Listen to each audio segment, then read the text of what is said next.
يا جماعه الخير، انا اسمي خضر شنن، انا من غزه من فلسطين. برفض اي حد بيتهم جمهوريه مصر العربيه بان هي بتشارك في حصار او تجويع اهل غزه. الكلام ده كلام اسرائيلي، صفحات عبريه اسرائيليه، كلام نتنياهو حرفيا. يعني الواد اللي طلع وقفل السفاره او القنصليه المصريه في هولندا وقال لك زي ما انتم بتعملوا في الشعب الفلسطيني، ده بيخدم مصالح اسرائيل وبيخدم مصالح نتنياهو اللي هو اللي جوع اهل غزه، هو اللي حاصرهم وعايز يهجرهم. ويا مصريين لازم تاخدوهم ولازم انتوا اللي تاكلوهم عندهم، ودول فلسطين عرب زيكم خدوهم عشان انتوا اللي بتشاركوا كده في تجويعهم وانتوا اللي بتشاركوا في حصار. مصر مش عايزه الشعب الفلسطيني يتهجر، مصر عايزه تحافظ على القضيه الفلسطينيه. وانا برفض اي كلام من الكلام اللي بيقول انه مصر هي اللي بتجوع او بتحاصر. بالعكس، انا اهلي في غزه مش لاقيين ياكلوا، ما عندهمش اكل، ما عندهمش فلوس، ما عندهمش اي حاجه. ومش بتهم جمهوريه مصر العربيه في حاجه، انا بتهم العدو اللي هو السبب الرئيسي فيه.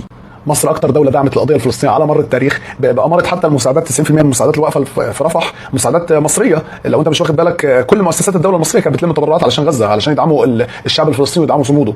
وما تنساش ان مصر اللي بتمثلنا دوليا، يعني مصر هي اللي واقفه بتدافع عن فلسطين دوليا وفي المحاكم الدوليه وفي الامم المتحده وفي كل حته. هي اللي بتجيب ايمانويل ماكرون عند معبر رفح، هي اللي بتجيب الامم المتحده عند معبر رفح يشوفوا اللي بيحصل. واسرائيل هي اللي رافضه تدخل المساعدات. يا جدع، دي اسرائيل اتهمت مصر انه هي سبب 7 اكتوبر، انت جاي تقول انه لا مصر هي اللي بتحارب شعب غزه وعايزه تهجره؟